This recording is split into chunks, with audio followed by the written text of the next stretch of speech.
കുറച്ച് സബ്സ്ക്രൈബേഴ്സ് ഉള്ള ഒരു യൂട്യൂബ് ചാനൽ ഉണ്ടല്ലോ, അപ്പോൾ പറയാനുള്ളത് എന്ത് ചെയ്യാം, അതിലൂടെ പറയാം. കേൾക്കാൻ താല്പര്യമുള്ളവർക്ക് കേൾക്കാമല്ലോ. ഓക്കെ, സാധാരണ ആർക്കും ഇപ്പോൾ കേൾക്കാൻ സമയമില്ല. എനിക്കാണെങ്കിൽ സംസാരിക്കാതിരിക്കാനും പറ്റണില്ല. കുറച്ച് നേരം സംസാരിക്കുമ്പോൾ എല്ലാവരും തിരക്കില്ല. പക്ഷേ എല്ലാവരും അവനവൻ്റെ ഫോണിൽ ആരെങ്കിലും സംസാരിക്കുന്നത് ഒരുപാട് നേരം ഇരുന്ന് കാണാറും കേൾക്കാറും ഒക്കെ ഉണ്ട്. അപ്പം എന്നാൽ അതുപോലെ തന്നെ ആയിക്കോട്ടെ എന്ന് വിചാരിച്ചു ഞാനും. അപ്പോൾ പറയാനുള്ളത് അങ്ങനെ പറയാം, കേൾക്കാനുള്ളവർ അങ്ങനെ കേട്ടോട്ടെ. അപ്പോൾ അടുത്തത് എന്തിനെക്കുറിച്ച് സംസാരിക്കും? ആദ്യം വിചാരിച്ചു രാഷ്ട്രീയം ഡിസ്കസ് ചെയ്യാം. പക്ഷേ രാഷ്ട്രീയം ചർച്ച ചെയ്യാൻ ഒരുപാട് ആളുകളുണ്ട്. ഇപ്പോൾ നമ്മുടെ ടി ജി മോഹൻദാസ് സാറും അതുപോലെ സുനിത ദേവദാസ്, അങ്ങനെ കുറേ ആളുകൾ അവരുടെ രാഷ്ട്രീയം നല്ല വൃത്തിയിൽ പറയുന്നുണ്ട്.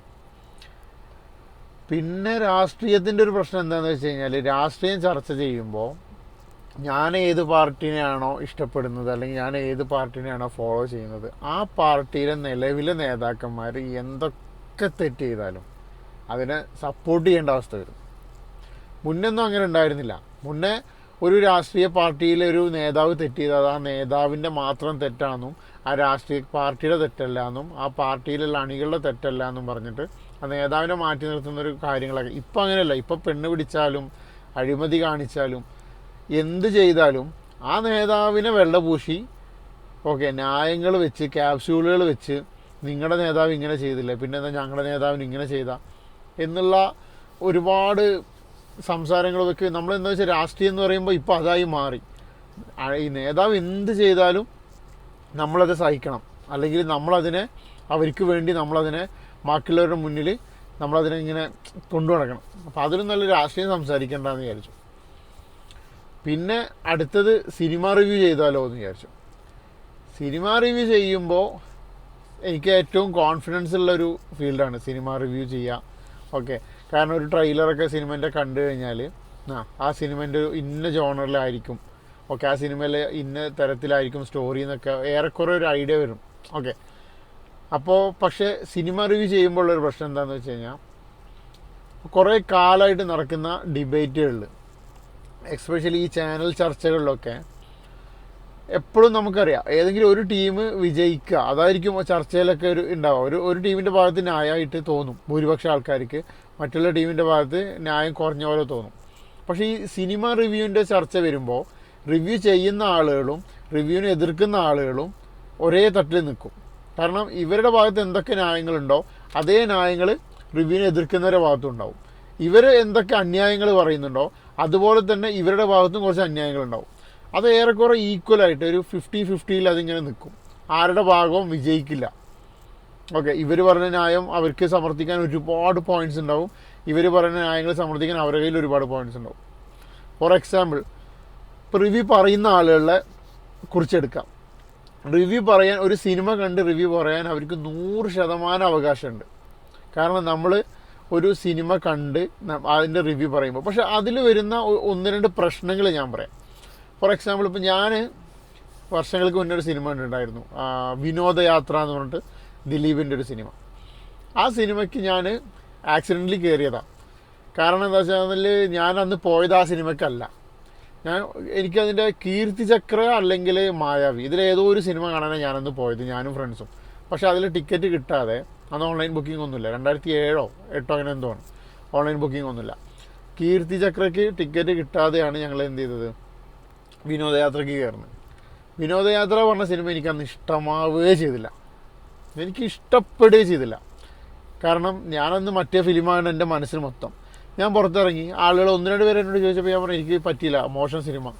ഓക്കെ, പിന്നെ കാലങ്ങൾക്ക് ശേഷം ഒരു 5 വർഷം അങ്ങനെ ആ ടൈമൊക്കെ ആകുമ്പോൾ ഇത് ടി വിയിൽ വരാൻ തുടങ്ങുമ്പോൾ, അപ്പോൾ ആ സിനിമൻ്റെ ഓപ്പോസിറ്റ് ഏതാ കളിച്ചിരുന്ന എനിക്ക് ഓർമ്മയില്ല, കീർത്തിചക്ര ആയിക്കോട്ടെ അല്ലെങ്കിൽ മായാവി ആയിക്കോട്ടെ, ഈ 2 സിനിമയേക്കാൾ ഒരു 10 മടങ്ങ് ഞാൻ എന്ത് ചെയ്തിരുന്നു, ഈ വിനോദയാത്ര വീണ്ടും വീണ്ടും കണ്ടിരുന്നു. കാരണം എനിക്ക് ആ സിനിമ നന്നായിട്ട് പിന്നീട് ഇഷ്ടപ്പെട്ടു.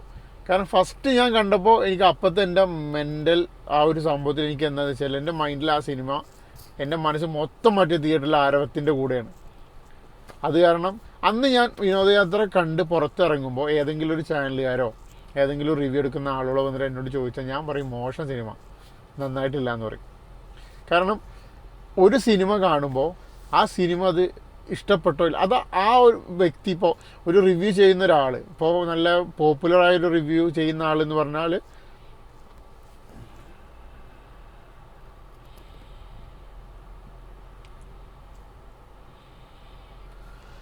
ഇപ്പോൾ ഏറ്റവും പോപ്പുലറായൊരു റിവ്യൂ ചെയ്യുന്ന ആളെന്ന് പറയുന്ന ഒരു അശ്വന്ത് കോക്ക് അതുപോലത്തെ ആളെടുക്കാം. ഞാനൊരു വ്യക്തിനെ പറയല്ല കേട്ടോ, കാരണം എനിക്ക് അയാളാണ് എനിക്ക് അറിയുള്ളൂ, അതുകൊണ്ട് പറഞ്ഞതാണ്.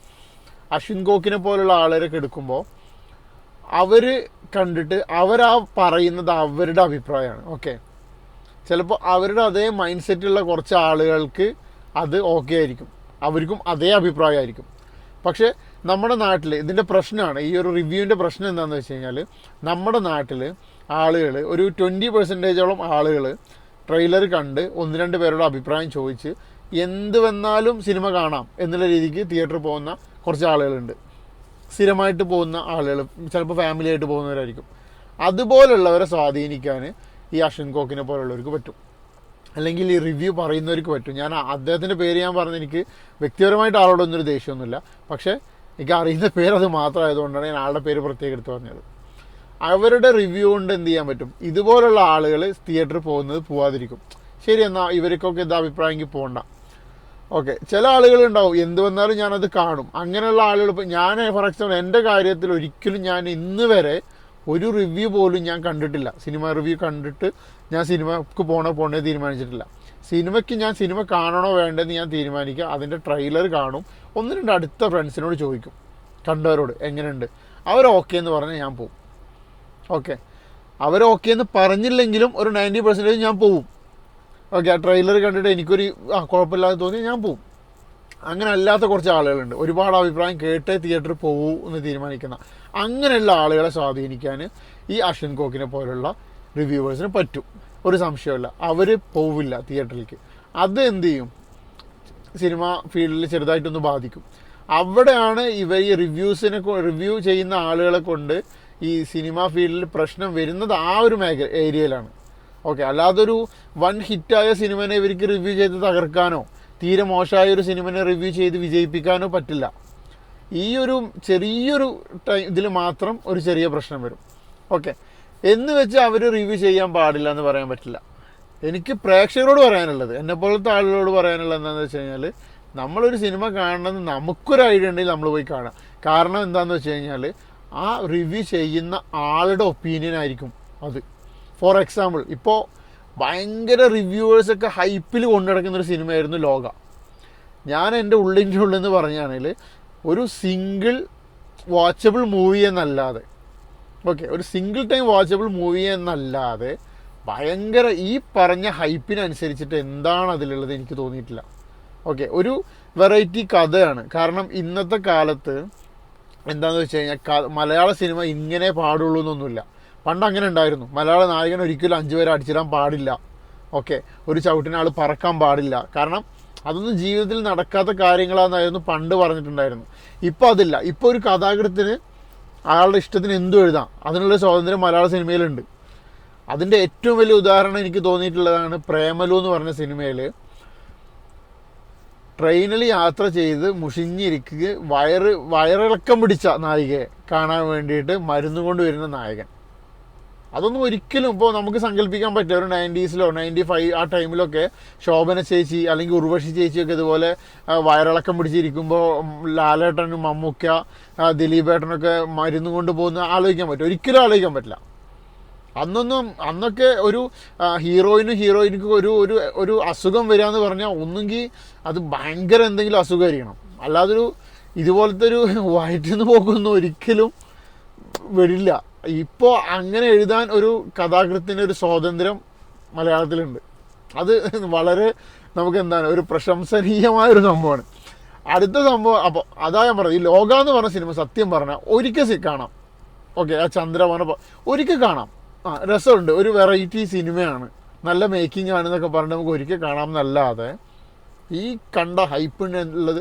പക്ഷെ ഞാനത് പറഞ്ഞാലുള്ള പ്രശ്നം എന്താണെന്നറിയോ, ഞാനിപ്പോൾ ഇത് പറഞ്ഞാൽ എല്ലാവരും, അതായത് ഭൂരിപക്ഷത്തിൻ്റെ അഭിപ്രായത്തിനെതിരെ ഒരാൾ സംസാരിച്ചാൽ അയാൾക്കൊരു ഒപ്പീനിയൻ ഉണ്ട് അല്ലെങ്കിൽ അയാൾക്കൊരു ഇഷ്ടമുണ്ടെന്നൊന്നും ഇവിടെ ആരും കരുതുന്നില്ല, അയാളെ അടിച്ചമർത്താം.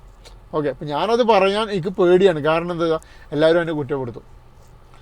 ഇതുപോലെ കുറച്ച് പ്രശ്നങ്ങൾ ഈ റിവ്യൂ ചെയ്യുമ്പോണ്ട്. കാരണം റിവ്യൂ ചെയ്യുന്ന ആളുടെ ഇഷ്ടമാണ് ആൾ പറഞ്ഞത്, അതെനിക്ക് ഇഷ്ടപ്പെട്ടില്ല, അത് ഇങ്ങനെ ചെയ്തത് എനിക്ക് ഇഷ്ടപ്പെട്ടില്ല.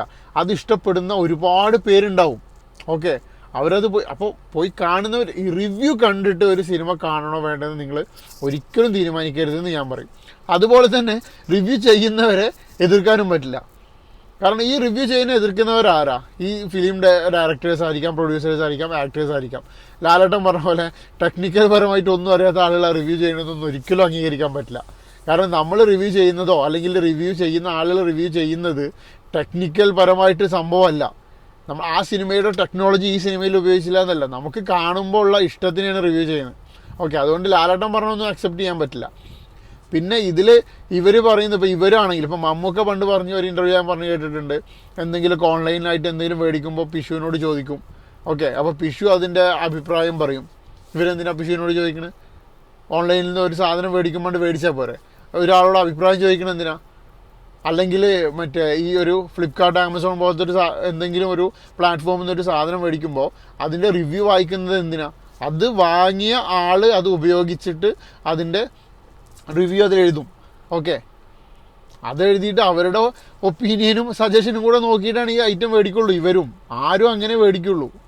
ഓക്കെ, അപ്പോൾ ഈ മമ്മൂക്ക പറഞ്ഞത് ഇതാണ്. ഞാൻ ബിഷുവിനോട് ചോദിച്ചു, ബിഷു പറഞ്ഞു അത് ലോക്കലാണ്, അത് മേടിക്കണ്ട. അപ്പോൾ ഞാൻ മേടിച്ചില്ല. എന്തിനാ ബിഷുവിനോട് ചോദിക്കണേ? നിങ്ങൾക്ക് പോയിട്ട് മേടിച്ചൂടെ? നിങ്ങളെന്തിനാ റിവ്യൂ നോക്കുന്നത്? അതുകൊണ്ട് റിവ്യൂ എടുക്കുന്നവരുടെ ഭാഗത്തും പ്രശ്നമുണ്ട്. പ്രശ്നം എന്ന് പറഞ്ഞാൽ ഇതാണ്, കുറച്ച് ഒരു 20% അല്ലെങ്കിൽ ഒരു 10% തിയേറ്ററിൽ പോയി സിനിമ കാണുന്ന ആളുകളെ സ്വാധീനിക്കാൻ ഇവർക്ക് പറ്റുന്നുണ്ട്. കാണണ്ട എന്ന് വിചാരിക്കുന്ന ഒരു 5% ആളുകളെ കാണാൻ ഇവർ നിർബന്ധിപ്പിക്കുന്നുണ്ട്. അതുപോലെ കാണും എന്ന് വിചാരിക്കുന്ന ഒരു 15% ആളുകളെ കാണണ്ട എന്ന് വെപ്പിക്കാൻ ഇവർക്ക് പറ്റുന്നുണ്ട്. അതായത് ചെറിയൊരു ഇമ്പാക്റ്റ് സിനിമയ്ക്ക് അവർ കൊടുക്കുന്നുണ്ട്, ഇല്ലയെന്നൊരിക്കലും പറയാൻ പറ്റില്ല. അതുപോലെ റിവ്യൂ ചെയ്യാൻ പാടില്ല എന്നും ആർക്കും പറയാൻ പറ്റില്ല. കാരണം റിവ്യൂ ചെയ്യാൻ പാടില്ല. എൻ്റെ മേഖലയിൽ റിവ്യൂ വരുമ്പോഴാണ് എനിക്ക് പ്രശ്നം. ഓക്കെ, ഇപ്പോൾ ഞാനൊരു പുതിയൊരു മൊബൈൽ എന്തെങ്കിലും ഒരു മോഡൽ ഞാൻ ഓൺലൈനിൽ പോസ്റ്റ് ചെയ്തു. ഓക്കെ, ഈ ഓൺലൈനിൽ ഈ മൊബൈൽ വാങ്ങിച്ചവരാരും അതിനെ റിവ്യൂ ചെയ്യാൻ പാടില്ല എന്ന് എനിക്ക് പറയാൻ പാടുണ്ടോ? അപ്പോൾ ഈ സിനിമാക്കാർ വരെ എന്നെ ക്രൂശിക്കില്ലേ? ഇപ്പോൾ സിനിമാക്കാർ വാങ്ങുന്നൊരു ക്യാമറ അല്ലെങ്കിൽ സിനിമാക്കാർ വാങ്ങുന്നൊരു ലൈറ്റ്, ആ ലൈറ്റ് ഞാൻ ഓൺലൈനിൽ സപ്ലൈ ചെയ്തിട്ട് ആ ലൈറ്റ് വാങ്ങിയിട്ട് അവർക്ക് വിചാരിച്ച പോലെ കാര്യങ്ങൾ നടക്കുന്നില്ല, അതിനെതിരെ അവരെന്തെങ്കിലും പറഞ്ഞാൽ ഞാൻ അത് പറയാൻ പാടില്ല എന്ന് ഞാൻ പറയാൻ പാടുണ്ടോ? ഓക്കെ, ഫ്ലിപ്കാർട്ടിൽ ഞാനത് വിറ്റു, അവരത് മേടിച്ചു, അവരെനിക്കതിന് നെഗറ്റീവ് റിവ്യൂ ഇട്ടു. അത് മേടിച്ചിട്ട് ഉപയോഗിക്കുക അല്ലെങ്കിൽ മാറ്റി വെച്ചാൽ പോരെ. എന്തിനാണ് നിങ്ങൾ നെഗറ്റീവ് റിവ്യൂ ഇട്ടെന്ന് എനിക്ക് ചോദിക്കാൻ പാടുണ്ടോ? ഇല്ലല്ലോ. അപ്പോൾ അതുപോലെയാണ് റിവ്യൂ ആർക്കും ചെയ്യാം. ഓക്കെ, റിവ്യൂവിൽ ഇതുപോലെ പ്രശ്നങ്ങൾ വരുന്നുണ്ട്. പക്ഷേ റിവ്യൂ ചെയ്യുന്നവരെ എതിർക്കാനും ഇവർക്കും പറ്റില്ല. അതുകൊണ്ടാണ് ഞാൻ പറഞ്ഞത് ഇങ്ങനെ കിടക്കും, ഒരു 50-50 ആയിട്ട് ഇതിങ്ങനെ കിടക്കും.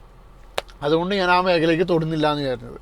ഓക്കെ, ഇപ്പം ഞാൻ പറയുമ്പോൾ ഒരു സിനിമ കണ്ടിട്ട് ഞാനൊരു അഭിപ്രായം പറയുമ്പോൾ അതെൻ്റെ മാത്രം അഭിപ്രായമാണത്. എനിക്കാണ് ആ രംഗം ഇഷ്ടപ്പെടാത്തത്. അത് ഇഷ്ടപ്പെടുന്നവർ പോയി കണ്ടോട്ടെ. പക്ഷെ ഞാനതിനെ പറഞ്ഞ് മോശമാക്കുമ്പോൾ അതിനെ ഇഷ്ടം തോന്നാൻ സാധ്യത ഉള്ള ആളുകൾക്ക് പോലും അതിനോടുള്ള ഇഷ്ടം വരാതിരിക്കാനുള്ള ചാൻസ് ഉണ്ട്. കാരണം ഇന്നത്തെ കാലത്ത് ഭൂരിപക്ഷം ഒരാളൊരു അഭിപ്രായം പറഞ്ഞാൽ എൻ്റെ അഭിപ്രായം അതല്ലെങ്കിലും അത് ഞാൻ അംഗീകരിക്കേണ്ട അവസ്ഥയാണ് ഇന്നത്തെ കാലത്ത്. അപ്പോൾ അതുകൊണ്ട് ഞാൻ അത് ചെയ്യുന്നില്ല. അപ്പോൾ അടുത്തത് ഇനി എന്ത് ആലോചിച്ചിട്ട് ഞാനിങ്ങനെ ഓരോന്നോരോന്നായിട്ട് പറയാം. വേറെ ഉണ്ടല്ലോ, ഒരുപാട് ടോപ്പിക്ക് കിട്ടുമല്ലോ നമുക്ക്. വരാം.